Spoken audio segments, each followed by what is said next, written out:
সম্মানিত হাজিরিন, সূরাতুল বাকারার প্রথম দুইটি আয়াত থেকে আল্লাহ রাব্বুল আলামিন মানব জাতিদের জন্য চ্যালেঞ্জ ছুড়ে দিলেন।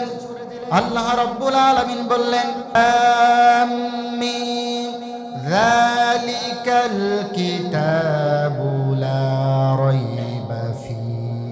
সকলে আমার সাথে পড়ুন, যালিকাল কিতাবু লা রাইবা ফি। আলিফ লাম মিম, তিনটি অক্ষরের সমন্বয় একটি আয়াত। এই আয়াতটি নাজিল করে আল্লাহ রাব্বুল আলামিন গোটা বিশ্ববাসীকে চ্যালেঞ্জ ছুড়ে দিলেন। কার এমন হিম্মত আছে, কার এমন শিক্ষাগত যোগ্যতা আছে, যদি সম্ভব হয় এই ছোট্ট আয়াতটির অর্থ করে তোমরা দেখাও।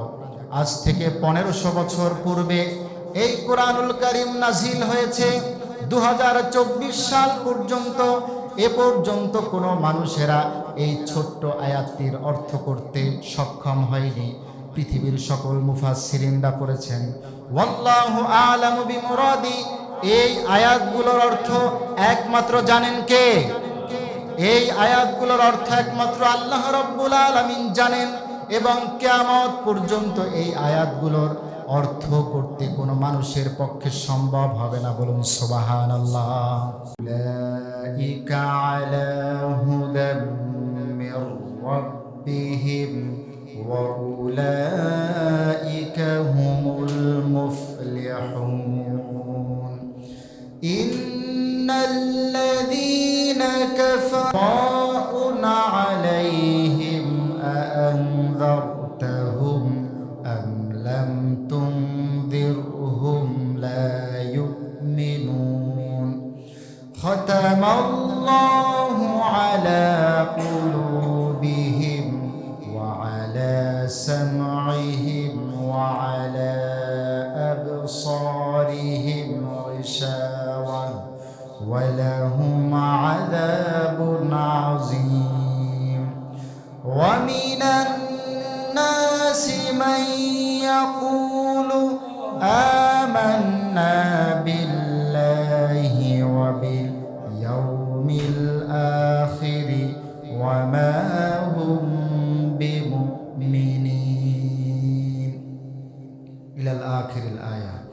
وقال تعالى إن الله وملائكته يصلون على النبي يا أيها الذين آمنوا صلوا عليه وسلموا تسليما اللهم صل على مولانا محمد وعلى آل سيدنا مولانا মুহাম্মদ। একে তো ইয়াউমুল জুমার দিন, এবং দ্বিতীয়ত এই সন্ধ্যার সময় হলো দোয়া কবুলের সময়।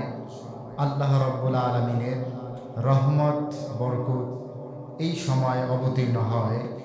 তেমনই একটি গুরুত্বপূর্ণ সময়ে আমরা রাসূলের শানে দুরূদ পড়ছি এবং কোরআনুল কারীম থেকে তাফসীর শ্রবণ করব। তো আমরা সকলেই এই সময়টাকে গুরুত্বের সাথে, এই সময়টিকে আমরা যথাযথ মর্যাদার সাথে অতিবাহিত করার লক্ষ্যে আমরা সকলে প্রাণ খুলে দুরূদ পড়ি। আল্লাহুম্মা সাল্লি আলা মাওলানা মুহাম্মদ ওয়া আলা আলি সাইয়্যিদিনা মাওলানা মুহাম্মদ। খাতামুন নবীন তিনি, সাইয়্যিদুল মুরসালিন, দুজাহানের বাদশা তিনি, রাহমাতাল লিল আলামিন। আল্লাহুম্মা সাইয়্যিদিনা মাওলানা মুহাম্মদ ওয়া আলা আলি সাইয়্যিদিনা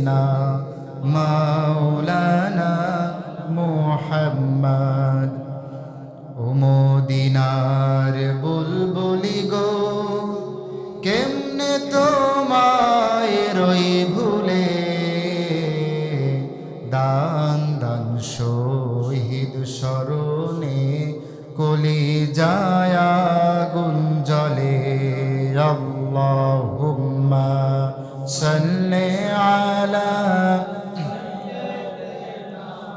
মাওলানা মুহাম্মদ ওয়া আলা আলি সাইয়্যিদিনা মাওলানা মুহাম্মদ সুবহানাল্লাহ walhamdulillah la ilaha illallah subhanallah walhamdulillah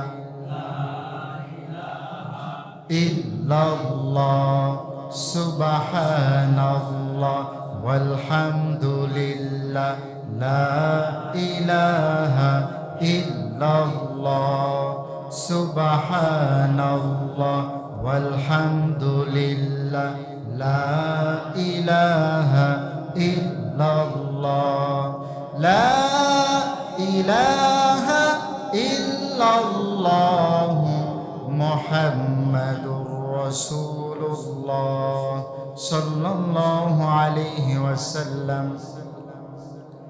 ঢাকার পার্শ্ববর্তী এলাকা কেরানীগঞ্জ হক্কানিয়া জামে মসজিদ কর্তৃক আয়োজিত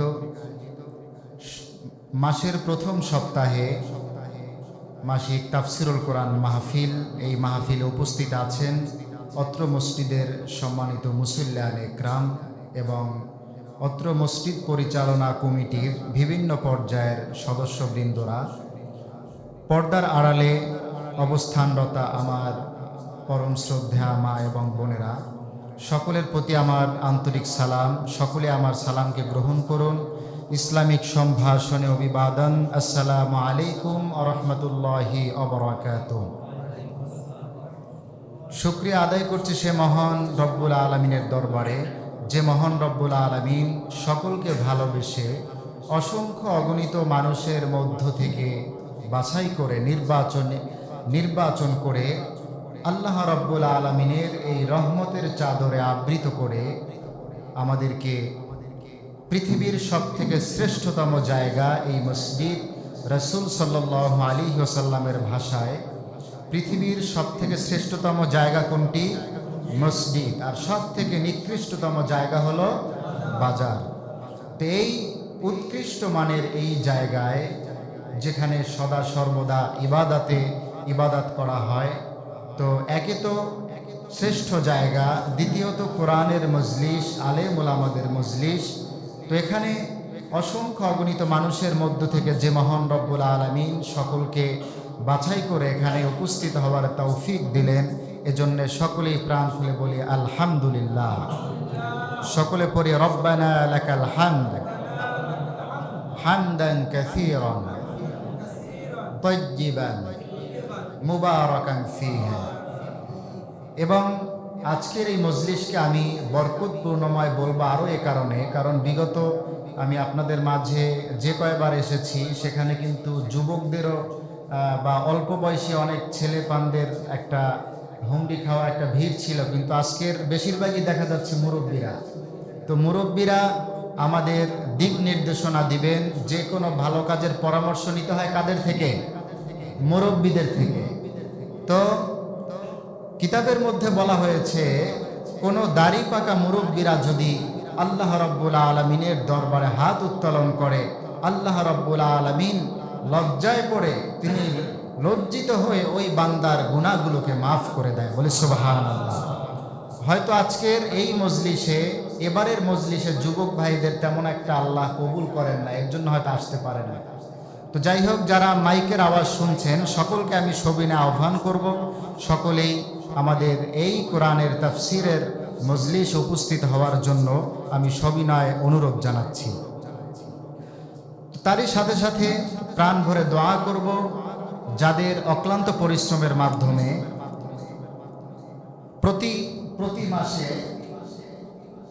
প্রতি মাসে এই তাফসিরের আয়োজন হয় এবং আজকের আমি শুনেছি আপনাদের জন্য মেহমানদারিরও ব্যবস্থা করা হয়েছে।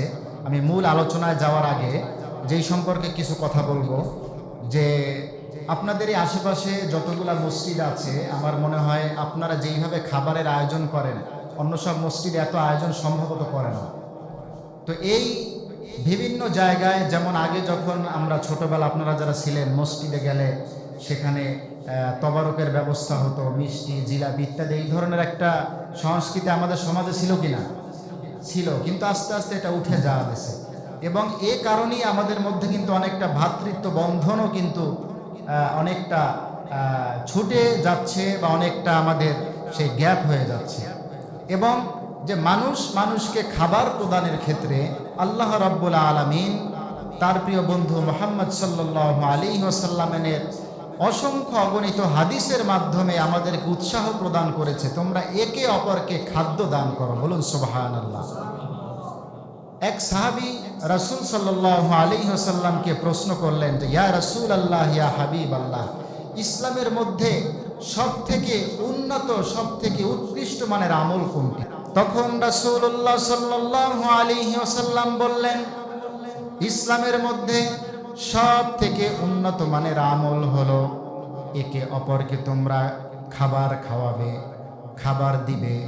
দ্বিতীয় উন্নত আমল হলো পরিচিত হোক অপরিচিত হোক সকল মুসলমানদেরকে একে অপরকে সালাম প্রদান করবে। বলুন সুবহানাল্লাহ। সুতরাং এই দুটি উন্নত আমলের মাধ্যমে কি হবে? আমাদের মধ্যে ভ্রাতৃত্ব বন্ধন স্থাপন হবে, ভ্রাতৃত্ব বন্ধন আরো মজবুত হবে, আরো অটুট হবে। সকলে বলুন সুবহানাল্লাহ। যে একটা শত্রুকেও যদি আপনি বারবার সালাম দেন সে শর্মে পড়ে হইলেও তো সালামের উত্তর দিবে। যে একটি মাহফিলে এক হুজুর বয়ান করতেছে যে কোরআনের মধ্যে হাদিসের মধ্যে এমন কোনো সমাধান, এমন কোনো সমস্যার সমাধান নেই যেটি সমাধান আল্লাহ রাব্বুল আলামিন অথবা তার প্রিয় বন্ধু রাসূল সাল্লাল্লাহু আলাইহি ওয়াসাল্লাম কোরআন এবং হাদিসের মধ্যে দেননি। এখন ওয়াজ নসিহত শেষ, মাহফিলের পরে যে অনেক এডুকেটেড, অনেক বড় একজন শিক্ষায় দীক্ষায় তার সমাজে অনেক সুনাম সুখ্যাতি রয়েছে, বড় সরকারি যে চাকরি করে, সরকারি অফিসার, এমন একজন লোক মাহফিল শেষে হুজুরকে গিয়া ধরল যে আপনি যে বললেন যে কোরআনের মধ্যে এমন কোনো সমস্যার সমাধান নেই, আজকের আমার এই সমস্যার সমাধান দিয়ে আপনাকে বাড়িতে যেতে হবে। এখন সমস্যাটা কি? সেটি হলো যে তার স্ত্রীও চাকরি করে এবং সে নিজেও চাকরি করে, দুজনেই চাকরিজীবী। এখন কারোর সাথে কারো কোনো সম্পর্ক নাই, দুজন দুই রুমে থাকে, যে কেউ কাউকে রান্না করেও খাওয়ায় না এবং খাবার টাবার যে তাকে পরিবেশন করেও খাওয়ায় না, প্রায় 3 থেকে 4 মাস এইরকম। এখন একই ঘরের মধ্যে যদি স্বামী আর স্ত্রী দুজন দুই রুমের মধ্যে থাকে তাহলে ওই ঘরটা জান্নাত না জাহান্নাম? বুঝতেছেন আমার কথা? এখন হুজুরকে তো ঠিকঠাক মতো ধরছে যে আপনি যে বললেন যে কোরআনে বা হাদিসে সব সমস্যার সমাধান আছে, এইটার সমাধান আপনাকে দিয়ে যেতে হবে। এখন হুজুর তো একটা ঝামেলার মধ্যে পড়ছে যে এই সমাধানটা কিভাবে দিবে। তখন অনেক চিন্তা ভাবনা করে এরপরে বলল, আজকের থেকে আপনার ফার্স্ট প্রেসক্রিপশন হলো যে আপনি যখন যে অফিস টাইম শেষ হলে সন্ধ্যার পরে যখন আসবেন দরজা খোলার সঙ্গে সঙ্গে আপনি সালাম দিবেন।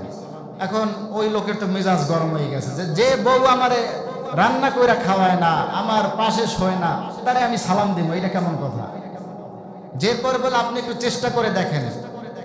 এরপরে প্রথম সে ঘর থেকে যখন অফিস শেষ করে সন্ধ্যার পরে গেল, গিয়ে সালাম দিলেন, জোরে ঝামটি মাইরা দরজা জোরে ফিক মাইরা সে বউ আর এক রুমে চলে গেছে। এরপর হুজুরের কাছে ফোন দিছে যে হুজুর আপনার এই প্রেসক্রিপশনে তো কোনো কাজ হচ্ছে না, আপনি আজকেরও গিয়ে আবার সালাম দেন।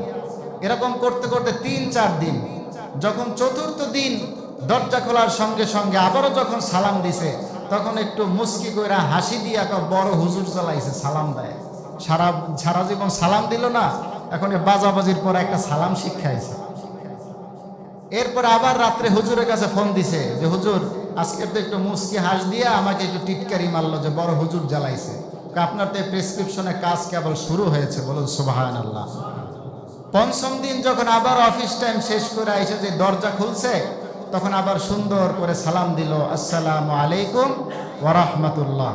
দেওয়ার সঙ্গে সঙ্গে স্ত্রী বললেন যে হইছে, তোমার তো আর ঢং করা লাগবে না, এসে টেবিলে খাইতে বল।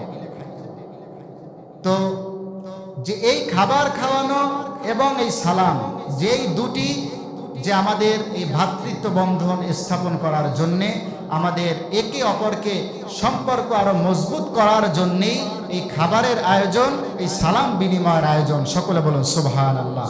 তো আজকের যারা নিজেদের পকেটের টাকা খরচা করে এই সুন্দর আয়োজন করেছেন, সকলের এখানে অর্থের যে একটি কোরবান দিয়েছেন, এগুলো যেন আল্লাহ রাব্বুল আলামিন সকলের দানকে কবুল ও মঞ্জুর করুক। সকলে বলুন আমিন। সম্মানিত হাজিরিন, আজকের আপনাদের সম্মুখে আমি তেলাওয়াত করেছি সূরাতুল বাকারার 5, 6 এবং 7 এবং 8 নম্বর আয়াত। এই 4টি আয়াত আপনাদের সম্মুখে তেলাওয়াত করেছি। এই আয়াতের নিরিখে সংক্ষিপ্ত আকারে যতটুকু সম্ভব হয় আমি কথা বলার চেষ্টা করব। সুবহানাকা লা ইলমা লানা ইল্লা মা আল্লামতানা ওয়া মা তাওফীকি ইল্লা বিল্লাহ রব্বি জিদনি ইলমা ও মাই আল্লাহ ইনক্রিজ মি ইন নলেজ। সকলে বলি আল্লাহুম্মা আমিন।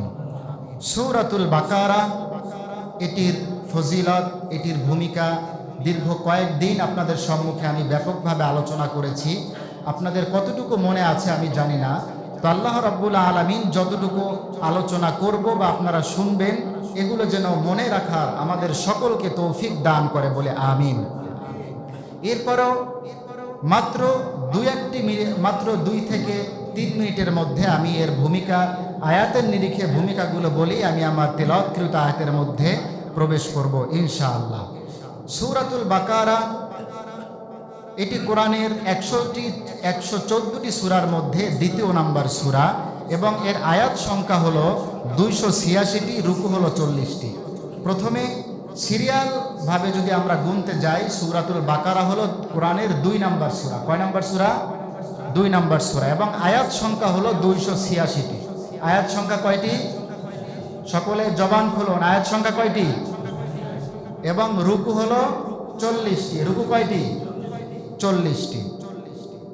সূরাতুল বাকারা কুরআনুল কারীমের মধ্যে সর্ববৃহৎ সূরা।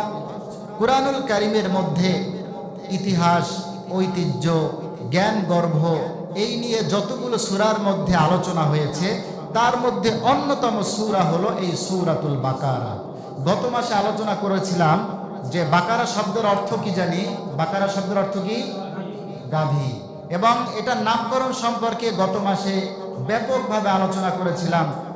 আল্লাহর নবী হযরত মূসা আলাইহিস সালাম, তার সাথে ঘটে যাওয়া গরু নিয়ে যে একটা ঘটনা হয়েছিল, এইটার পরিপ্রেক্ষিতে এই বিশাল ঐতিহাসিক একটি ঘটনাকে চিরস্মরণীয় করে রাখার জন্যে আল্লাহ রাব্বুল আলামিন এই সূরাকে সূরাতুল বাকারা হিসাবে আখ্যায়িত করে নাজিল করলেন। বলুন সুবহানাল্লাহ। সূরাতুল বাকারা কোরআনের মধ্যে সর্ববৃহৎ সূরা। সূরাতুল বাকারার মধ্যে এমন 2টি আয়াত আছে, এই আয়াত 2টি পৃথিবী সৃষ্টির 2000 বছর পূর্বে আল্লাহ রাব্বুল আলামিন লিপিবদ্ধ করেছিলেন। আর সেই 2টি আয়াত হলো সূরাতুল বাকারার শেষ 2টি আয়াত। সূরাতুল বাকারার মধ্যে এমন একটি ফজিলত রয়েছে, রাসূলুল্লাহ সাল্লাল্লাহু আলাইহি ওয়াসাল্লাম সাহাবীদেরকে বললেন, তোমাদের ঘরগুলোকে কবর বানিও না। এর ব্যাখ্যা জানতে চাইলে রাসূল সাল্লাল্লাহু আলাইহি ওয়াসাল্লাম সাহাবীদেরকে বললেন, যেই ঘরে নিয়মিত সূরাতুল বাকারা তেলাওয়াত হয় সেই ঘরটি কবর থাকে না, সেই ঘরটি একটি আলোয় আলোকিত হয়ে যায়। বলুন সুবহানাল্লাহ। সূরাতুল বাকারা যেই ঘরে নিয়মিত তেলাওয়াত করা হয়, নিয়মিত পাঠ করা হয়, ওই ঘরের মধ্যে আল্লাহর পক্ষ থেকে অনবরত রহমত, বরকত নাজিল হতেই থাকে। সূরাতুল বাকারার মধ্যে এমন একটি আয়াত আছে, যে আয়াতটিকে বলা হলো আয়াতের সর্দার। সর্দার অর্থ হলো নেতা। সেই আয়াতটি হলো আয়াতুল কুরসি। ওই আয়াতটি যে প্রতি ফরজ নামাজের পরে আমল করবে, প্রতি ফরজ নামাজের পরে নিয়মিত পাঠ করবে, রাসূল সাল্লাল্লাহু আলাইহি ওয়াসাল্লাম হাদিসে কুদসির মধ্যে বলেছেন, ওই ব্যক্তির জান্নাতে যাওয়া মৃত্যু ব্যতীত আর কোনো বাধা থাকে না। বলুন সুবহানাল্লাহ। আরো আসতে বলুন সুবহানাল্লাহ। এমনি সংখ্যায় লোকজন কম, এরপরে যদি আপনারা সাড়া না দেন তাহলে পরিবেশটাই একটু নিভু হয়ে যাবে। আবার একে তো শীতকাল, তাই না? তো সকলেই আজকের আমার ভূমিকা থেকে যে আয়াতুল কুরসির আমল আমরা নিয়মিত করার চেষ্টা করব। সকলে বলুন ইনশাআল্লাহ। ফরজ নামাজের পরে নিয়মিত আমরা আয়াতুল কুরসির আমল করব, মনে থাকবে তো ইনশাআল্লাহ। তো এই সূরাতুল বাকারার আমরা প্রথম 4টি আয়াত আমরা গত মাসে আলোচনা করেছিলাম। তো এই আয়াত যে আমার তেলাওয়াতকৃত আয়াত হলো 5 নম্বর আয়াত। এই আয়াতে যদি আমার কথা বলতে হয় তাহলে প্রথম থেকে একটু বলি, আমি আমার মূল আলোচনার মধ্যে প্রবেশ করব। সম্মানিত হাজিরিন, সূরাতুল বাকারার প্রথম 2টি আয়াত থেকে আল্লাহ রাব্বুল আলামিন মানব জাতিদের জন্য চ্যালেঞ্জ ছুড়ে দিলেন। আল্লাহ রাব্বুল আলামিন বললেন, আমিন যালিকাল কিতাবু লা রাইবা ফীহি। সকলে আমার সাথে পড়ুন, যালিকাল কিতাবু লা রাইবা ফীহি। আলিফ লাম মিম, 3টি অক্ষরের সমন্বয় একটি আয়াত। এই আয়াতটি নাজিল করে আল্লাহ রাব্বুল আলামিন গোটা বিশ্ববাসীকে চ্যালেঞ্জ ছুড়ে দিলেন। কার এমন হিম্মত আছে, কার এমন শিক্ষাগত যোগ্যতা আছে, যদি সম্ভব হয় এই ছোট্ট আয়াতটির অর্থ করে তোমরা দেখাও। আজ থেকে 1500 বছর পূর্বে এই কোরআনুল কারীম নাজিল হয়েছে।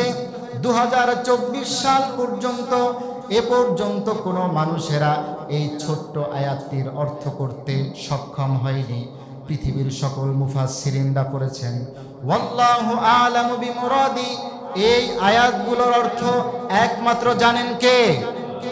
এই আয়াতগুলোর অর্থ একমাত্র আল্লাহ রাব্বুল আলামিন জানেন, এবং কিয়ামত পর্যন্ত এই আয়াতগুলোর অর্থ করতে কোনো মানুষের পক্ষে সম্ভব হবে না। বলুন সুবহানাল্লাহ।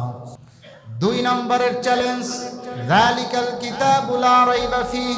এটি এমন একটি কিতাব যেই কিতাবের মধ্যে কোনো সন্দেহ নাই, যেই কিতাবের মধ্যে কোনো সন্দেহ নাই। সকলে জবান খুলুন, যেই কিতাবের মধ্যে কোনো সন্দেহ নাই।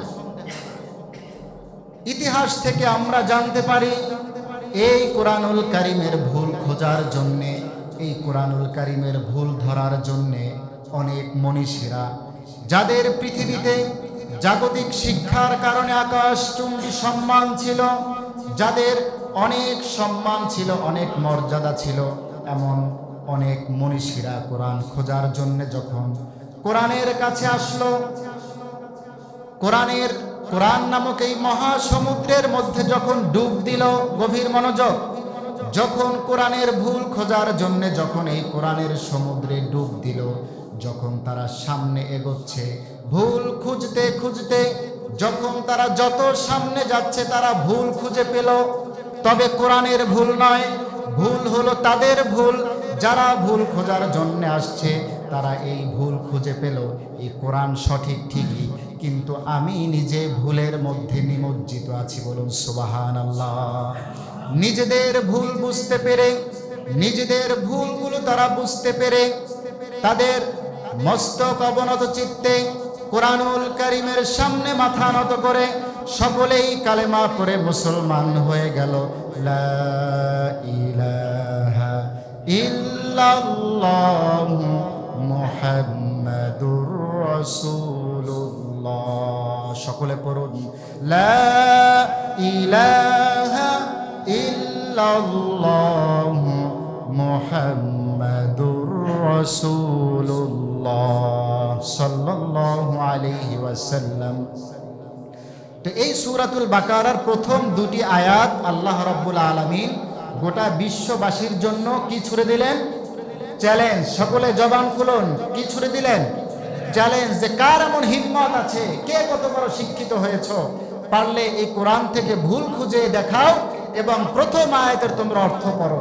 কিন্তু কিয়ামত পর্যন্ত কেউ কি পারবে? কিয়ামত পর্যন্ত কেউ পারবে? কারো পক্ষে সম্ভব নয়। পরের 3 এবং 4 নম্বর আয়াতে গভীর মনোযোগ, আমি আমার মূল আলোচনার একেবারেই দরজার সামনে দাঁড়িয়ে আছি। তো 3 এবং 4 নম্বর আয়াতে আল্লাহ রাব্বুল আলামিন মুত্তাকিনদের পরিচয় দিলেন। কি দিলেন? মুত্তাকিনদের পরিচয়।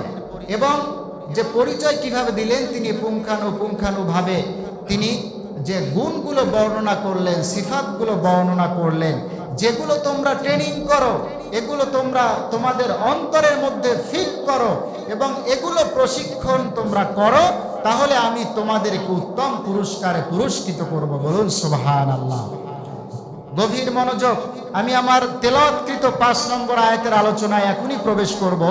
যে যদি আমি এইভাবে একটা এক্সাম্পল দেই তাহলে আপনাদের বুঝতে আরো সহজ হবে।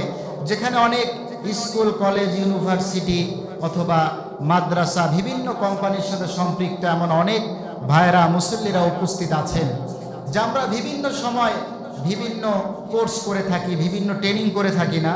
যারা বিদেশ যায়, বিদেশ যাওয়ার আগে তাদের বিভিন্ন কোম্পানি থেকে একটা ট্রেনিং হয়। আবার যারা স্কুলে পড়ে, মাদ্রাসায় পড়ে, এদের বিভিন্ন শিক্ষা কার্যক্রম নিয়ে বিভিন্ন ট্রেনিং হয়, একটা প্রশিক্ষণ হয়।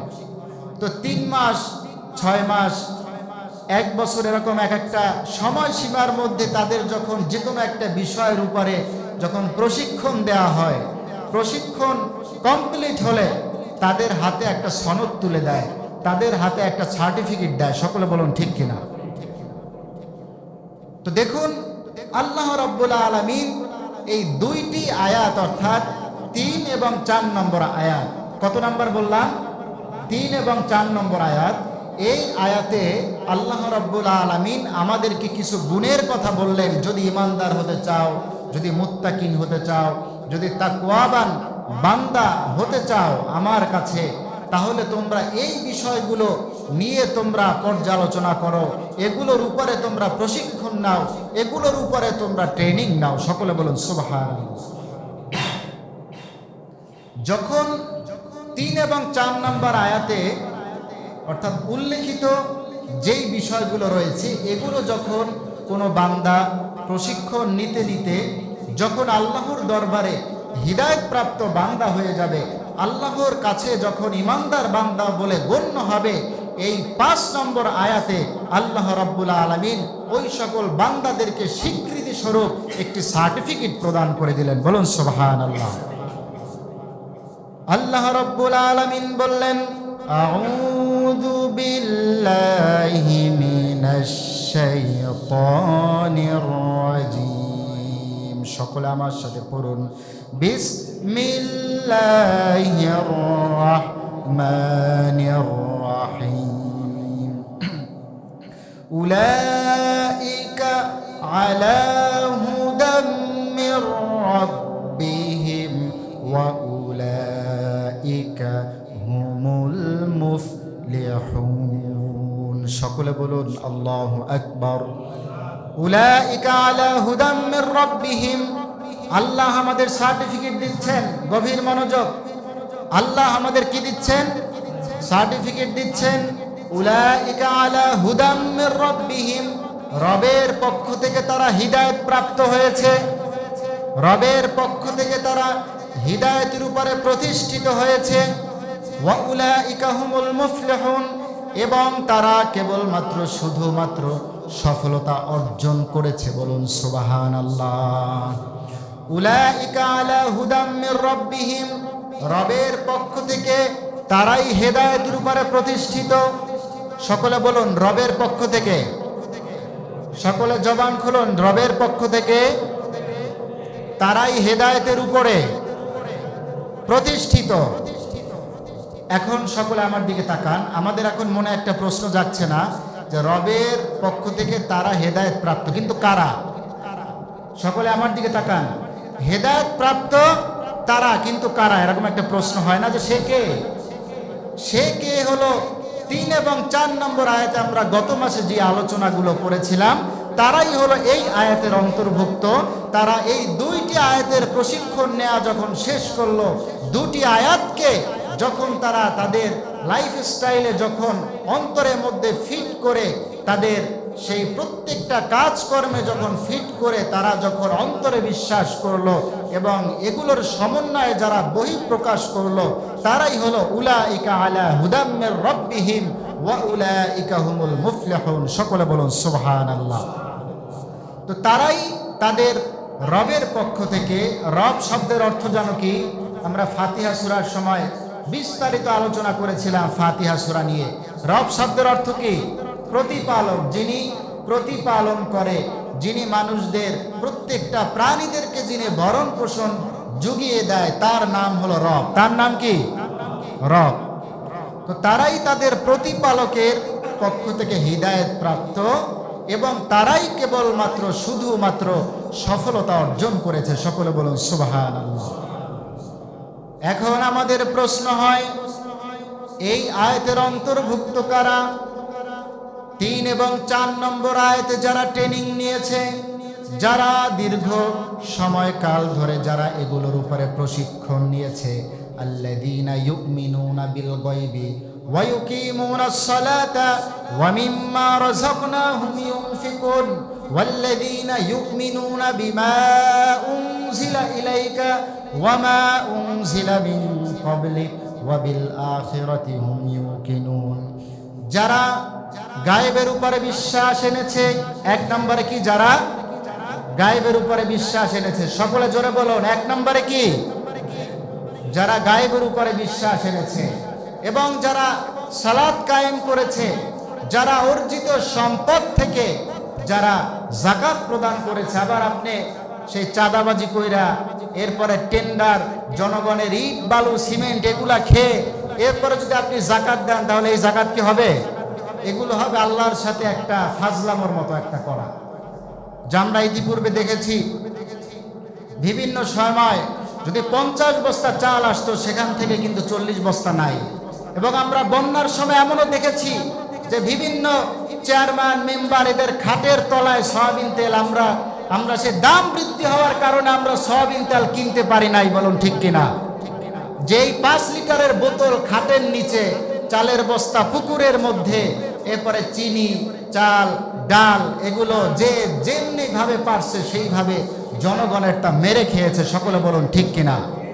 সুতরাং এই ধরনের অর্জিত সম্পদ দিয়ে আপনি যদি যাকাত দেন, আপনি যদি দান করেন, তাহলে এগুলো কি আল্লাহ কবুল করবে?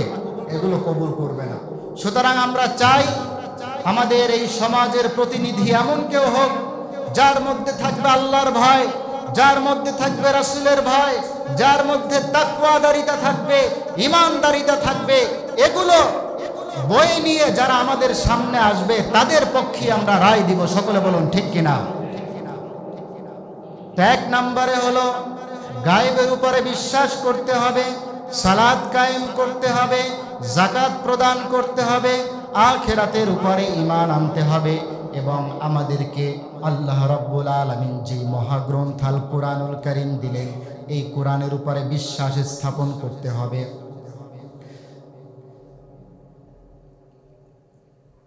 এরপরে শুধু কোরআনের উপরেই নয়, রাসূল সাল্লাল্লাহু আলাইহি ওয়াসাল্লামকে উদ্দেশ্য করে বললেন, হে আমার প্রিয় বন্ধু, আপনি বলে দেন আপনার পূর্বে আমার পক্ষ থেকে যত আসমানি কিতাবগুলো এসেছে এগুলোর উপরও বিশ্বাস আনতে হবে। তাওরাত, ইনজিল, জাবুর এবং আরো 100 খানা কিতাব আল্লাহ রাব্বুল আলামিনের পক্ষ থেকে এই জমিনে আল্লাহ রাব্বুল আলামিন বান্দাদের হিদায়াতের জন্য পাঠিয়েছে। এগুলো যারা অন্তরে বিশ্বাস করবে, এগুলো যারা অন্তরে বিশ্বাস করে অন্তর থেকে বহিঃপ্রকাশ করবে, এদের জন্যই আল্লাহ রাব্বুল আলামিন বলেছেন, উলাইকা আলা হুদাম মির রাব্বিহিম। যারা পারেন সকলে আমার সাথে পড়ুন, উলাইকা আলা হুদাম মির রাব্বিহিম ওয়া উলাইকা হুমুল মুফলিহুন। সকলে বলুন সুবহানাল্লাহ। তারাই রবের পক্ষ থেকে হিদায়াতের উপরে প্রতিষ্ঠিত রয়েছে, সঠিক পথের উপরে প্রতিষ্ঠিত রয়েছে এবং তারাই কেবলমাত্র শুধুমাত্র সফলতা অর্জন করেছে, সফলতা অর্জন করতে সক্ষম হয়েছে। সকলে বলুন সুবহানাল্লাহ। সকলে একটু জিকির করুন সুবহানাল্লাহ।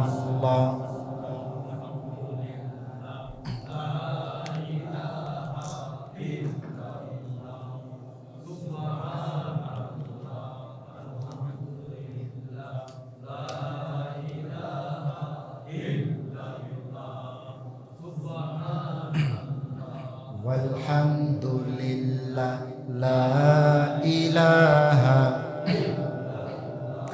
সুবহানাল্লাহ, আলহামদুলিল্লাহ, লা ইলাহা ইল্লাল্লাহ মুহাম্মাদুর রাসূলুল্লাহ সাল্লাল্লাহু আলাইহি ওয়াসাল্লাম। তো 5 নম্বর আয়াত আমরা যতটুকু জানলাম এর উপরে আমল করার চেষ্টা করব। তো এই 5 নম্বর আয়াত হলো যে আমাদেরকে আল্লাহ সার্টিফিকেট দিলেন। সোজা কথা মনে রাখবেন যে এই মুত্তাকিন হওয়ার বৈশিষ্ট্যগুলো যারা অর্জন করবে তাদের জন্য এই 5 নম্বর আয়াত আল্লাহ রাব্বুল আলামিন দিয়ে তিনি স্বীকৃতি দিলেন যে তোমরাই সফলতা, তোমরাই সফল কাম এবং তোমরাই সফলতা অর্জন করতে সক্ষম হবে। তো চলুন আমরা 6 নম্বর আয়াতের মধ্যে প্রবেশ করি। ইন্নাল্লাযীনা কাফারু সাওয়াউন আলাইহিম আআনযারতাহুম আম লাম তুনযিরহুম লা ইউমিনুন। ইন্নাল্লাযীনা কাফারু, নিশ্চয়ই যারা অবিশ্বাস করেছে, নিশ্চয়ই যারা অবিশ্বাস করেছে এবং তাদের জন্য উভয় সমান। এবং পরবর্তী আয়াতে পরবর্তী অংশে আল্লাহ রাব্বুল আলামিন বললেন যে রাসূলকে উদ্দেশ্য করে বললেন যে আপনি তাদেরকে ভয় প্রদর্শন করুন কিংবা না করুন, উভয়ই তারা সমান। গভীর মনোযোগ, এখানে একটি আয়াতের মধ্যে আল্লাহ রাব্বুল আলামিন 2টি অংশ দিলেন। জিন্নাল্লাযীনা কাফারু সাওয়াউন আলাইহিম, নিশ্চয়ই যারা অবিশ্বাস করেছে তাদের অবস্থাটা এমন যে আপনি তাদের কাছে যতই ভয়ের ওয়াজ করুন না কেন, যতই ভয় প্রদর্শন করুন না কেন, তারা সকলেই কি সমান, তারা সকলেই সমান। এক কথায় যেই লাউ সেই কদু, লাউ যেটা কদু সেইটা, কোনো পার্থক্য আছে? কোনো পার্থক্য নাই। যে নিশ্চয়ই যারা অবিশ্বাস করেছে, কাফারু শব্দের অর্থ হলো অস্বীকার করা। কাফারু শব্দের অর্থ কি? অস্বীকার করা। তো এই কাফেরদের মধ্যে আবার বিভিন্ন ক্যাটাগরি আছে এবং কুফুরের বিভিন্ন মাত্রা আছে। এগুলো নিয়ে আলোচনা করতে গেলে সময় পার হয়ে যাবে, কিন্তু আমাদের মূল আয়াতের শিক্ষা থেকে আমরা সেই সময় অনুপাতে আমরা শেষ করতে পারবো না। এখানে রাসূল সাল্লাল্লাহু আলাইহি ওয়াসাল্লামকে আল্লাহ বললেন যে নিশ্চয়ই যারা অস্বীকার করেছে। কি অস্বীকার করেছে? রাসূল সাল্লাল্লাহু আলাইহি ওয়াসাল্লামের দাওয়াতগুলো অস্বীকার করেছে।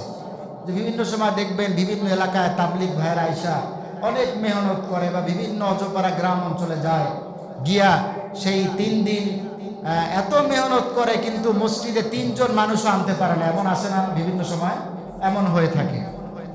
তো রাসূল সাল্লাল্লাহু আলাইহি ওয়াসাল্লাম যখন দ্বীনের দাওয়াত দিচ্ছে, যখন ইসলামের সুমহান বাণীগুলো পৌঁছে দিচ্ছে, যখন তাদের দাঁড়ে দাঁড়ে ছুটে ছুটে যখন কোরআনের দাওয়াতগুলো পৌঁছে দিচ্ছে, তখন তারা তাদের দাওয়াতগুলো, রাসূলের দাওয়াতগুলো গ্রহণ করছে না। এবং যে বললেন যে আপনি তাদের যত ভয় প্রদর্শন করুন না কেন, তারা কখনো ঈমান আনবে না, তারা কখনো বিশ্বাস করবে না। সকলে বলুন নাউযুবিল্লাহ। এখন এই আয়াতের যদি আরো খোলাসা করে বুঝতে হয় তাহলে পরবর্তী আয়াতে আমাদের যেতে হবে। সকলে আমার সাথে পড়ুন। খাতামাল্লাহু আলা কুলুবিহিম ওয়া আলা সামঈহিম ওয়া আলা আবসারিহিম গিশাওয়া ওয়া লাহুম আযাবুন আযীম। সকলে বলুন আল্লাহু আকবার। তেলাওয়াতকৃত পূর্বের আয়াতে রাসূলকে উদ্দেশ্য করে বললেন নিশ্চয়ই যারা অবিশ্বাস করেছে তারা উভয় সমান। আপনি তাদেরকে ভয় প্রদর্শন করুন কিংবা নাই করুন, কোনো কাজে আসবে না। সকলে বলুন কোনো কাজে আসবে না। কেন আসবে না? পরবর্তী আয়াতে আল্লাহ রাব্বুল আলামিন বললেন খতামাল্লাহু আলা কুলুবিহিম, আমি আল্লাহ, এই ওয়াজকার আল্লাহর, এই ওয়াজকার আল্লাহ, আল্লাহ রাব্বুল আলামিন তিনি বললেন আমি আল্লাহ তাদের অন্তরগুলোকে খতাম মেরে দিয়েছি, আমি তাদের অন্তরগুলোকে মোহর মেরে দিয়েছি, আমি তাদের অন্তরগুলোকে একবারে চিরদিনের জন্য বন্ধ করে দিয়েছি। বলুন নাউযুবিল্লাহ। আর জোরে বলুন নাউযুবিল্লাহ। এখন আল্লাহ যদি কোনো মানুষকে তার অন্তরগুলো বন্ধ করে দেয়, খতাম মেরে দেয়, যদি সেটা লক করে দেয়, তাহলে এই পৃথিবীর কোনো হুজুর, কোনো মাওলানা সাহেব, কোনো মুফতি, কোনো তাবলিগ, এই ধরনের আলেম, এই ধরনের নেতা দিয়ে কোনো কাজ হবে? কোনো কাজ হবে না। এখন আমাদের প্রশ্ন হয়, গভীর মনোযোগ, যে এখন আমাদের প্রশ্ন হয় যে আল্লাহই তো ওই বান্দার বা আমাদের অন্তরগুলা খতাম মাইরা দিছে, লক করে দিছে, তাহলে তাদের কাছে আর দিনের দাওয়াত দিয়ে লাভ কি? তাহলে যে ওই বান্দা যদি জাহান্নামী হয় তাহলে এর জন্য দায়ী তো আল্লাহ। সকলে বলো নাউজুবিল্লাহ। যে এরকম একটা প্রশ্ন আসতে পারে না? এরকম একটা প্রশ্ন আমাদের আসতে পারে, যেখানে আল্লাহ রাব্বুল আলামিন বললেন কুলুবিহীন, খতাম বলা হয় যে এই দরজাকে যদি আপনি এইটার উপর থেকে আরেকটা তক্তা দিয়া যদি আপনি প্যারেক মেরে দেন, ওইটা চিরদিনের জন্য যেইভাবে বন্ধ করে দিলেন, খতাম বলা হয় এই ধরনের কোনো বন্দোবস্ত যদি হয়, চিরদিনের জন্য যদি মোহর লাগিয়ে দেওয়া হয়, চিরদিনের জন্য যদি পেরেক লাগিয়ে দেওয়া হয়, এমন কার্যক্রমকে আরবি ভাষায়, কোরআনের ভাষায় বলা হয় খতাম। সকলে বলুন নাউজুবিল্লাহ। তাহলে খতামাল্লাহু আলা কুলুবিহিম, যে কলব মানে কি? আমাদের অন্তর, আমাদের হৃদয়, আমাদের মন। যে এই হৃদয়গুলোকে, এই অন্তরগুলোকে আল্লাহ রাব্বুল আলামিন কি মেরে দিয়েছেন? মোহর লাগিয়ে দিয়েছেন। কি মেরেছেন? এখন এই প্রশ্নের জবাব হলো এটা, যে দেখুন, যদি সহজভাবে একটু উত্তর দেই, যে এবং এর আগে আরেকটু কথা বলতে হবে, যে আমরা কিন্তু যেমন আল্লাহ রাব্বুল আলামিন কোনো বান্দার অন্তরকে যদি খতাম মেরে দেয়, যদি লক করে দেয়, এবং এই খতামা মারা এটা কিন্তু জন্মগত কোনো বিষয় নয়। যখন আল্লাহ রাব্বুল আলামিন আমাদেরকে সৃষ্টি করেছিলেন, তখন সকল রুহগুলো একত্রিত করে আল্লাহ রাব্বুল আলামিন বলেছিলেন আলাস্তু বিরাব্বিকুম, আমরা সকলেই বলেছিলাম বালা। সকলে বলুন সুবহানাল্লাহ। সকল রুহগুলোকে একত্রিত করেছিলেন না? একত্রিত করে আল্লাহ রাব্বুল আলামিন সেই সময় স্টেটমেন্ট রেখেছিলেন। সেই সময় আল্লাহ রাব্বুল আলামিন বলেছিলেন, আমাদেরকে জিজ্ঞেস করেছিল যে আমি কি তোমাদের রব নই? আমি কি তোমাদের মালিক নই? তাহলে এই যে আমি কথাটি বললাম, এই কথা দ্বারা প্রমাণিত হয় না যে আল্লাহ রাব্বুল আলামিন এই খতাম মারেন জন্মের আগে না, খতাম মারেন জন্মের অনেক পরে। এটা আমি বুঝাতে চাচ্ছি যে আমরা জন্মগত দিক থেকে সকলেই কিন্তু মুসলমান, সকলেই ইমানদার।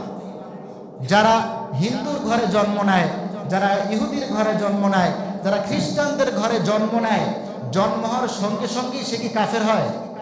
সে কাফের হয় না। গভীর মনোযোগ। হিন্দুর ঘরে যদি কোনো বাচ্চা জন্ম হয়, সে কিন্তু কাফের না। নাবালক থাকা অবস্থায় যদি সে মৃত্যুবরণ করে, তাহলে সে কিন্তু জান্নাতি হবে। এটাই কুরআন হাদিসের ফয়সালা, এটাই ফকিহগণদের ফয়সালা।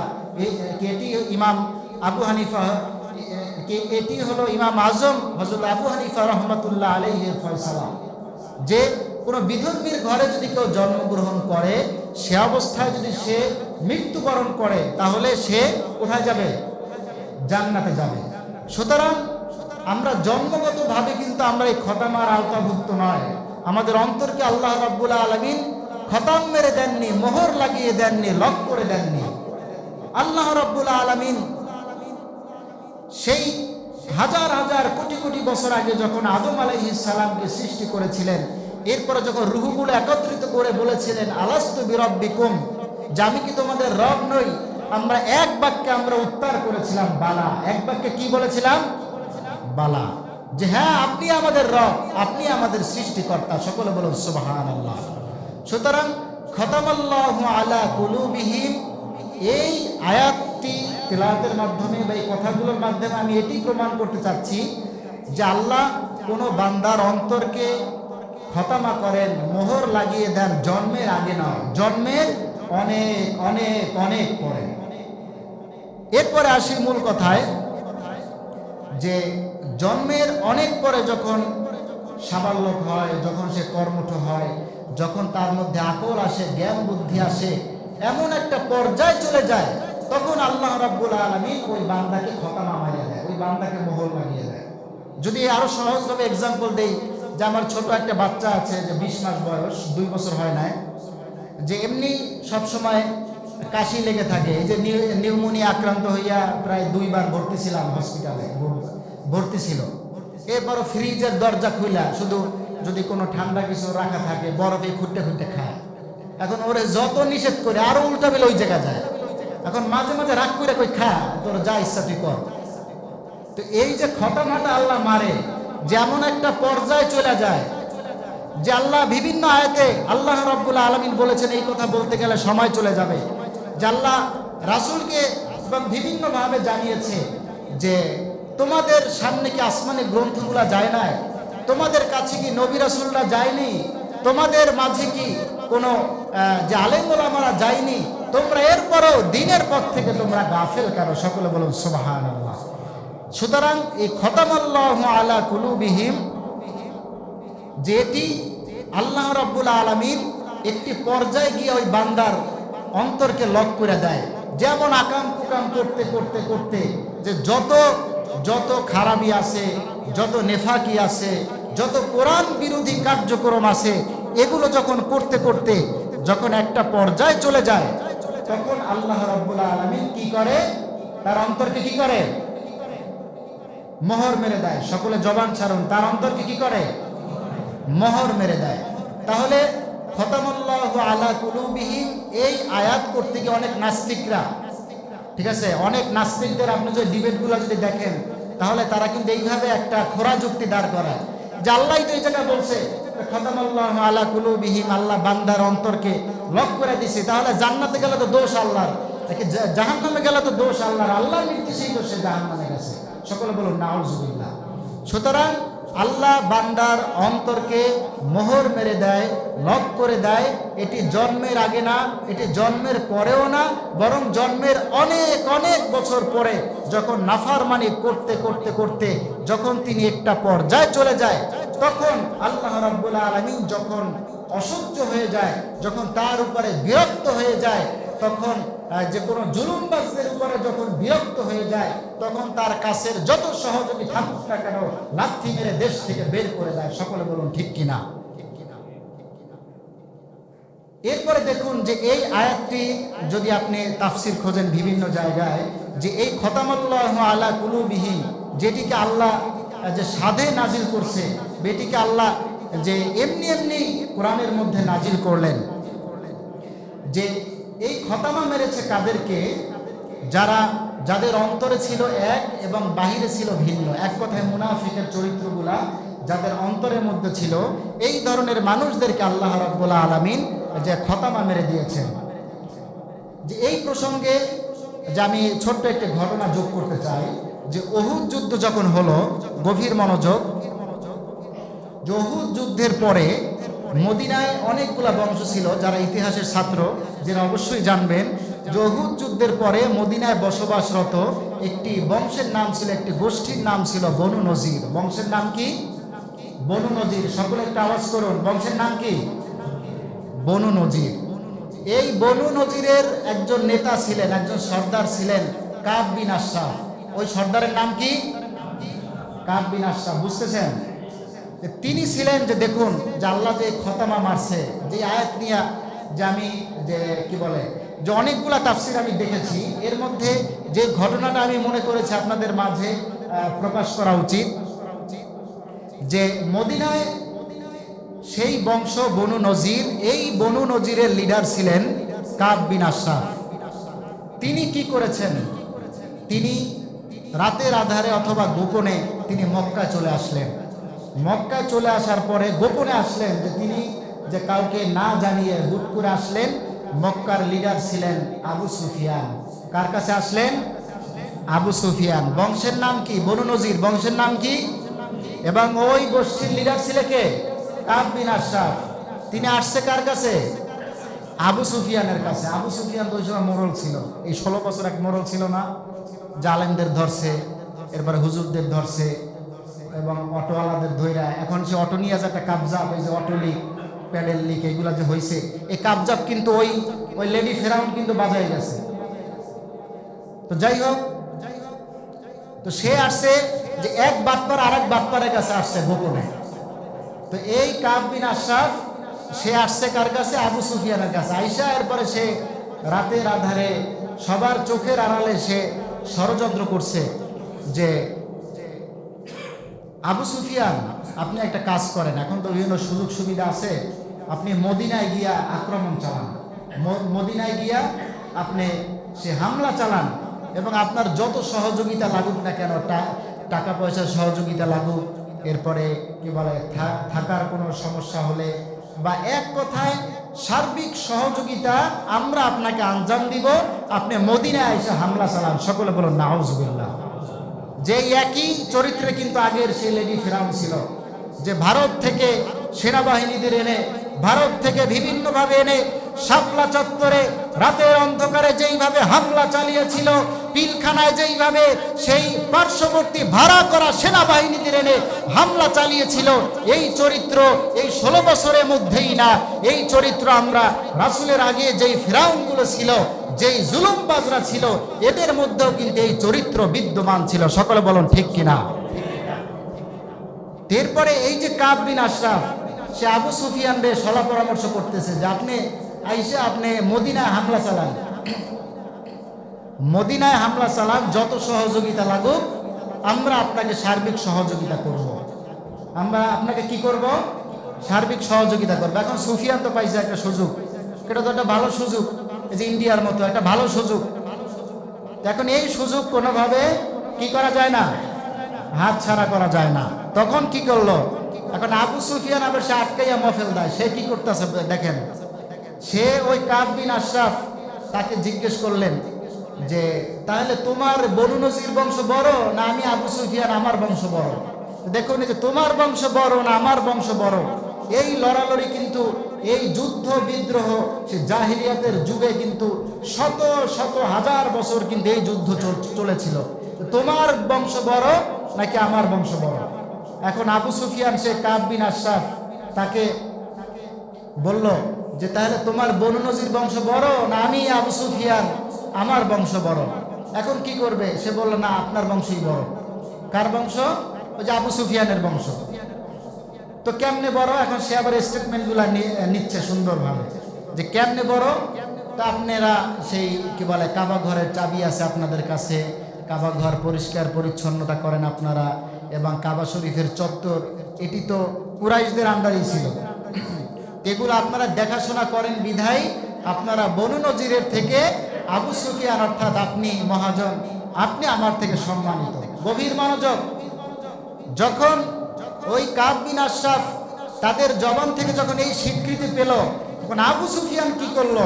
সে কাবা ঘরের মধ্যে মূর্তি রাখা ছিল। কি রাখা ছিল? সকলে জবান খুলুন। কাবা ঘরের ভিতরে কি রাখা ছিল? মূর্তি রাখা ছিল, 360টা মূর্তি। যদি আমরাই বড় হই তাহলে মূর্তিগুলোরে সেজদা কর। সকলে বলুন নাউজুবিল্লাহ। সকলে আরো জোরে বলুন নাউজুবিল্লাহ। এই প্রসঙ্গে আল্লাহ রাব্বুল আলামিন বললেন, আলাম তারা ইলাল্লাযীনা উতু নাসীবাম মিনাল কিতাব ইউমিনুনা বিল জিবতি ওয়াত তাগুতি ওয়া ইউমিন বিল্লাহ ওয়াত তাগুতি ওয়া ইয়াকুলুনা লিল্লাযীনা কাফারু। যেখানে আল্লাহ রাব্বুল আলামিন যখন এই ধরনের একটা কার্যক্রম হয়েছে, যে মাঝে আমি আরেকটু কথা যোগ করতে চাই যে কাব বিন আশরাফ সে কিন্তু যখন মদিনা সনদ হয়েছিল, গভীর মনোযোগ, আমি বিক্ষিপ্তভাবে বলতেছি সময় নাই, যে মদিনা সনদ যখন স্বাক্ষরিত হয়েছিল, যখন মদিনা সনদ হয়েছিল, এই কাব বিন আশরাফেরও কিন্তু স্বাক্ষর ছিল। বুঝেন যে কত বড় বার্তা, যে এই মদিনা সনদ হয়েছিল কি রাসূলের উপস্থিতিতে, তাই না? যে পৃথিবীর মধ্যে সর্বপ্রথম সংবিধান, সর্বপ্রথম স্বাক্ষরিত সংবিধান হলো মদিনা সনদ।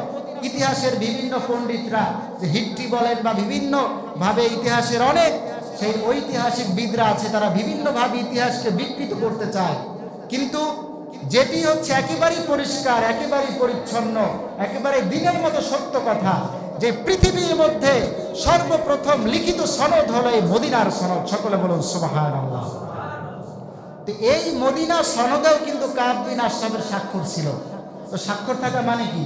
ওইখানে যত চুক্তি আছে সব চুক্তিতে আমি কি সমর্থন জানাইলাম, এইটাই তো স্বাক্ষরের মূল উদ্দেশ্য নাকি? এই কাব বিন আশরাফ সে রাসূলের উপস্থিতিতে সে ওই মদিনা সনদের লিখিত সেই সংবিধানে তিনি স্বাক্ষর দিলেন। বুঝেন যে সে কত যে বড় ধরনের সে একজন ব্যক্তি ছিলেন।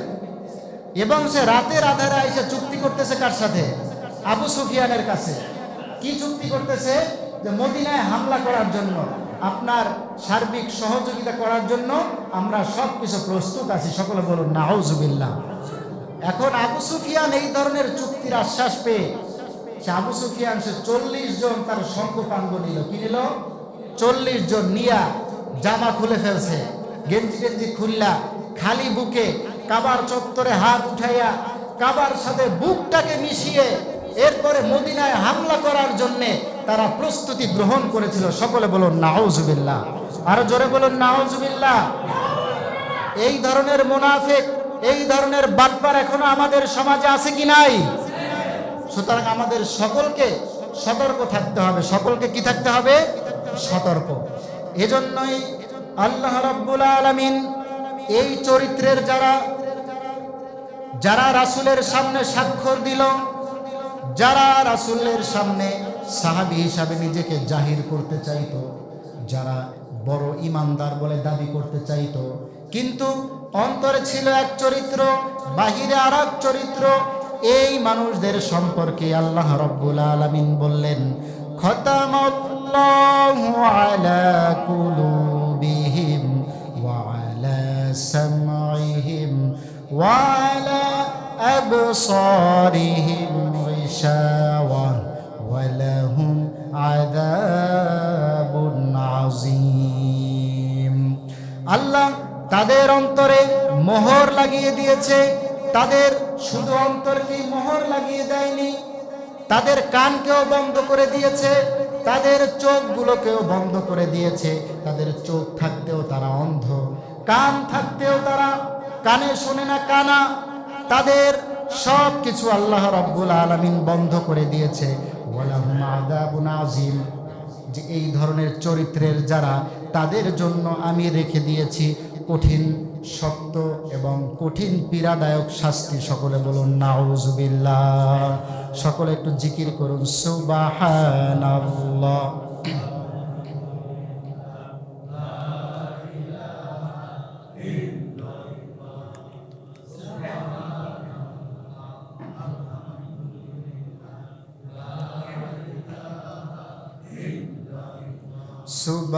সুবহানাল্লাহ।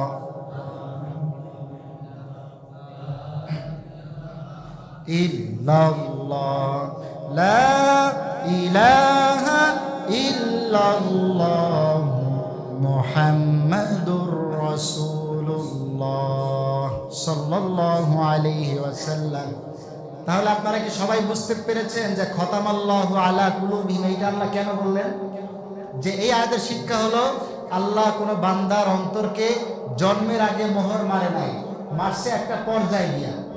যখন আল্লাহর নাফরমানি করতে করতে করতে যখন সমাজ অতিষ্ঠ, দেশ অতিষ্ঠ, রাষ্ট্র অতিষ্ঠ, যখন গোটা জগৎ অতিষ্ঠ, তখন ওই মানুষদেরকে আল্লাহ খতামা লাগিয়ে দিয়েছেন, আল্লাহ অন্তরগুলোকে লক করে দিয়েছেন। সকলে বলুন নাউজুবিল্লাহ।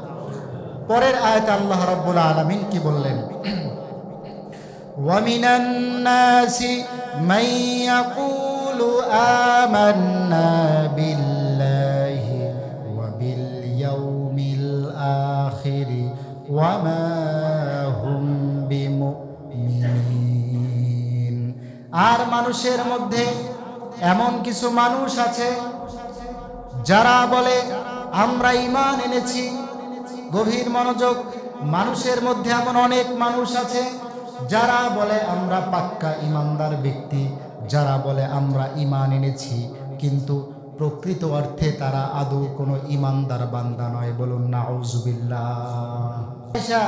সালাম দিল, গালে চুমা দিল, আপনাকে সর্বছাপট করলো মুখে মুখে, কিন্তু পিছনে গিয়া বলে যে এখনো যাও না, ওরা একটা ফাইলে ফেলা, একটা মামলা দেয়, যেগুলো কিন্তু গ্রাম অঞ্চলে বেশি হয়, জাগা জমির মামলা নিয়ে, যে আপনাকে একটা বুদ্ধি দেবে। ওই একই ব্যক্তি আপনাকে বুদ্ধি দেবে ভালো, আবার পিছনে যে আপনার বিরোধী যারা, আপনার অপোজিটে যারা কাজ করে, এদেরকে যাই আবার আপনাকে কিভাবে ঘায়েল করবে এই পরামর্শ দেয়। এই চরিত্রের লোক আমাদের সমাজে আছে কি নাই? আরো জোরে বলুন আছে কি নাই? তো আল্লাহ রাব্বুল আলামিন এই আয়াতে বললেন যে ওয়ামিনান নাসি মান ইয়াকুলু আমান্না বিল্লাহি ওয়া বিল ইয়াউমিল আখির ওয়া মা হুম বিমুমিনিন। আর মানুষের মধ্যে এমন কিছু লোক আছে, যে এমন কিছু লোক আছে যারা বলে আমরা ইমানদার। যারা কি বলে? আমরা ইমানদার। যখন ভোট চলে আসে, নির্বাচন আসে, তখন দেখেন না যে জীবনও মসজিদে দেখবেন না, ঠিক আছে? যখন ভোট চলে আসে তখন বাবার দরবারে যায়, শাহজালাল, শাহপরান, এদের দরবারে যায়। যান, ভালো ভালো কথা, আমরা তো কবর জিয়ারতে কি আমরা বাধা দিই? যান, সেখানে গিয়ে যান। কিন্তু 12 মাস আপনার সেই 5 বছর খোঁজ নাই। যে মার্কা একটা পায় তখন সেখান থেকে শুরু করে, মানে ওইখান থেকে ওর বাটপাড়িটা শুরু। এরপরে আইসা জনগণের সামনে আইসা বলে কি যে আমি যদি সংসদে যেতে পারি তাহলে 10 টাকা দরের চাল খাওয়াবো। এই ধরনের বক্তব্যকে আপনারা শুনছিলেন? যে কয় টাকা চাল খাওয়াইব? 10 টাকায়। তো 10 টাকা খাইছেন? তো এই যে এই চরিত্রগুলা, এগুলা কি সব মুনাফিকের চরিত্র। এগুলা কি মুনাফিকের চরিত্র। আপনি পারবেন না সেটা বলেন না কেন? আপনি সেটা বলেন কেন? ঘরে ঘরে চাকরি দিবে, ঘুষ ছাড়া কেনা চাকরি পাইছে? আপনার একজন বলেন তো, শুধু হাতে গোনা কয়েকটা ডিপার্টমেন্ট ছাড়া আপনার সন্তান, ভাই, বেরাদার যারা চাকরি পাইছে, ঘুষ ছাড়া একজনও চাকরি পাইছে? এখানে একটু হাত জাগান তো, যে ঘুষ ছাড়া কেউ পাইছে? সুতরাং এই ধরনের মুনাফিকি চরিত্র তারা জনগণের সামনে এসে উপস্থিত হয়ে বলবে যে আমি প্রকৃত ইমানদার ব্যক্তি। যখন ক্ষমতা আসার আগে এই যিনি বিতাড়িত জালেম, তিনিও কিন্তু বলেছিল যে আমি যদি ক্ষমতা আসতে পারি তাহলে কি করবে? মদিনা সনদ দিয়া বাংলাদেশ চালাবে। এরকম কথা বলছিল না? এরকম কথা বলছে কি না? বলছে। তো মদিনা সনদ তো ভালো, যে আমাদের সেই যেই নিয়মগুলা ছিল ইসলামিক রেওয়াজ, তাগুতি শক্তি দিয়া গোটা সংবিধানকে তারা ভরে ফেলেছিল। সকলে বলুন ঠিক কিনা? তো এই ধরনের চরিত্র যারা, তাদেরকে আল্লাহ রাব্বুল আলামিন যে তাদের কথা এখানে বললেন যে তোমাদের মধ্যে এমন কিছু লোক আছে যারা বলে যে আমরা ইমানদার, প্রকৃত অর্থে তারা কিন্তু ইমানদার না, তারা ইমানদার নয়। যেবার আসুন, যে আয়াত থেকে 13টি আয়াত হলো মুনাফিকের বৈশিষ্ট্য, মুনাফিকের চরিত্র, কি কি বৈশিষ্ট্য থাকলে আমরা এই মানুষটাকে মুনাফিক বলে সাব্যস্ত করব, কি কি গুণ চরিত্র থাকলে আমরা ধরে নেব এই লোকটা ইমানদার নয়, এই লোকটি হলো পাক্কা মুনাফিক। তো এই মুনাফিকের আবার দুইটা ধরন আছে। মুনাফিকের কয়টা ধরন? দুইটা। যে আমি আলোচনার একেবারে শেষ প্রান্তে চলে আসছি, সময় শেষ। তো মুনাফিকের ধরন, ক্যাটাগরি হলো দুইটা। মুনাফিকের ধরন কয়টা? দুইটা। যে একটা হলো বিশ্বাসগত নিফাকি, বিশ্বাসগত মুনাফিক, আরেকটা হলো কর্মগত মুনাফিক। এক নম্বর হলো বিশ্বাসগত মুনাফিক, এক নম্বরে বিশ্বাসগত মুনাফিক, আরেকটা হলো কর্মগত মুনাফিক। তো বিশ্বাসগত মুনাফিকটা কি, এখানে কয়েকটা আমি উল্লেখ করার চেষ্টা করছি। যে এক নম্বরে হলো আল্লাহর নবীকে তারা মিথ্যা সাব্যস্ত করে সদা সর্বদা ব্যস্ত থাকে। বলুন নাউজুবিল্লাহ। যেই ধরনের একটা সম্প্রদায় আমাদের বাংলাদেশে কিন্তু ইতিপূর্বে তারা মাথা জাগিয়ে তারা ওঠা শুরু করেছে। সেই সম্প্রদায়ের নাম কি? কাদিয়ানি। সেই সম্প্রদায়ের নাম কি? কাদিয়ানি। তো এক নম্বরে মুনাফিকের যে বিশ্বাসগত যে বৈশিষ্ট্য, এগুলো এক নম্বর হলো যে নবী সাল্লাল্লাহু আলাইহি ওয়াসাল্লামকে মিথ্যা সাব্যস্ত করতে তারা সদা সর্বদা ব্যস্ত থাকে। দুই নম্বর হলো রাসূল সাল্লাল্লাহু আলাইহি ওয়াসাল্লাম যেই দিন, যেই জীবন ব্যবস্থা নিয়ে আসছেন, তার কোনো কিছুকে তারা অবহেলা করা, মিথ্যা সাব্যস্ত করতে ব্যস্ত করা। যে এই আইন, এই কোরআনের এই বিষয়গুলো এখন আর খায় না, এগুলো 1400 বছর আগে ছিল, এখন এগুলোর দরকার নেই। এমন অনেক মুনাফিক, এমন এই চরিত্রের লোক আমাদের সমাজে আছে কি নাই? এবং রাসূল সাল্লাল্লাহু আলাইহি ওয়াসাল্লামের শানে ঘৃণামূলক, বিভিন্নভাবে কটূক্তিমূলক কথা বলে। 5 নম্বর হলো দিনের ক্ষতি যদি হয় যে কোনো কার্যক্রমে, ধরেন এইখানে আপনারা তাফসীর মাহফিল করতেছেন, এখন যে এই মাহফিল না হোক, এই মাহফিল বন্ধ হয়ে যাক, এই চরিত্রের যদি কোনো ব্যক্তি থাকে, বন্ধ হলে ওই ব্যক্তিও কিন্তু এই আয়াতের মধ্যে নিমজ্জিত থাকবে, আয়াতের আওতায় তিনিও মুনাফিকদের কাতারে শামিল হয়ে যাবে। বলুন নাউজুবিল্লাহ। 6 নম্বরে হলো দিনের কোনো বিজয় হোক এবং ইসলামের কোনো রীতি রেওয়াজ, কোন আইন, এগুলো সমাজে প্রতিষ্ঠিত হোক, এই ধরনের কোনো নিয়ম কানুন প্রতিষ্ঠিত হলে তার মনে খুব জ্বালা, তার মনে অন্তরে খুব ব্যথা থাকে। এই চরিত্রের যদি কেউ থাকে তাহলে এগুলো মুনাফিকের চরিত্র। এগুলো মুনাফিকের চরিত্র, এবং এই বৈশিষ্ট্যগুলো হলো বিশ্বাসগত মুনাফিকের মধ্যে যাবে। এগুলা কি? বিশ্বাসগত মুনাফিক। এগুলা কি? বিশ্বাসগত মুনাফিক। এরপরে কর্মগত যে মুনাফিক আছে, এই কথাগুলোর সাথে আমরা খুবই পরিচিত যে কর্মগত মুনাফিক কারা? যে ওয়াদা রেখে ওয়াদা ভঙ্গ করা, আমানতের খেয়ানত করা, এবং কথায় কথায় মিথ্যা কথা বলা, এবং যে কথায় কথায় গালি গালাজ করা, অশ্লীল কথা বলা, এগুলো সব হলো মুনাফিকের আলামত। এগুলো সব কি? মুনাফিকের আলামত। তাহলে 1 নম্বরে আমানতের খেয়ানত করা। সকলে বলুন, 1 নম্বরে আমানতের খেয়ানত করা। এই আমানত হতে পারে টাকা পয়সার, আমানত হতে পারে কোনো কথার আমানতও হতে পারে। আপনি বিশ্বাস করে গুরুত্বপূর্ণ একটা কথা আপনি এক ভাইয়ের কাছে বলছেন, এখন আপনার সাথে একটু লাগছে, একটু ঝগড়াঝাটি বা একটু গিট্টু লাগছে, তখন জোর একটা কথা ওই 2 বছর আগে বলছিল, দে ওরা ফাঁসাইয়া। এরকম চরিত্রের লোক আমাদের আছে কি নাই সমাজে? তো সেই আমানতটা কথারও হতে পারে, ধন সম্পদেরও হতে পারে। তো এই কাজটি করা যাবে না। এরপরে যে কথায় কথায় মিথ্যা কথা বলা, অপ্রয়োজনীয় কথা। আপনি চা আড্ডায় বসছেন, এখন এইখানে কথা বলার প্রয়োজন নাই, যে অহেতুকভাবে খালি ফালতু মিথ্যা কথা বলে, এগুলো মুনাফিকের আলামত। এরপরে আপনার সাথে একটা সাময়িক ঝগড়াঝাটি হয়েছে, আপনি ওর 14 গোষ্ঠী তুলে গালিগালাজ শুরু করেছেন, এগুলো হাদিসের ভাষায়, এগুলো কোরআনের ভাষায়, সবগুলো মুনাফিকের আলামত। সকলে বলুন নাউজুবিল্লাহ। এবং সর্বশেষ মুনাফিকের পরিণতি কি? মুনাফিকের পরিণতিটা কি? আল্লাহ রাব্বুল আলামিন সূরা নিসার মধ্যে বলেছেন, ইন্নাল মুনাফিকিনা ফিদ দারকিল আসফালি মিনান নার। যারা মুনাফিক ব্যক্তি অবশ্যই জাহান্নামের সর্বনিম্ন স্তরে তাদেরকে প্রজ্বলিত করা হবে। তাদের জন্য কখনো কোনো সাহায্যকারীও পাবে না। সকলে বলুন নাউজুবিল্লাহ। জিন্নাল মুনাফিকিনা ফি দারকিল আসফালি মিনান নার। নিশ্চয়ই যারা মুনাফিক হবে, যেই চরিত্রগুলো বললাম, এই চরিত্রের অধিকারী যারা হবে, তারা জাহান্নামের একেবারেই নিম্ন শ্রেণীতে তারা জ্বলবে, একেবারেই নিম্ন দেশে, নিম্ন পর্যায়ে তারা যাবে। এবং এই মুনাফিকদের কিয়ামতের দিন কোনো সাহায্যকারী, তাদের উপকার করার জন্য কেউ এগিয়ে আসতে কারো সাধ্য হবে না। সকলে বলুন নাউজুবিল্লাহ। তো যতটুকু আলোচনা করলাম সূরাতুল বাকারার 8 নম্বর আয়াত পর্যন্ত, যে এই কথার মধ্যে আল্লাহ রাব্বুল আলামিন আমার জবান থেকে যদি কোনো ভুল কথা বেরিয়ে থাকে, আপনাদের স্মৃতি থেকে সেগুলো মুছে ফেলুক, এবং যাহা কিছু বললাম এই কথাগুলোর উপরে আমরা যেন সঠিকভাবে আমল করতে পারি। আল্লাহ রাব্বুল আলামিন যেন তৌফিক দান করে। সকলে বলুন আমিন। ওয়া আখির দাওয়ানা আনিল হামদুলিল্লাহি রাব্বিল আলামিন।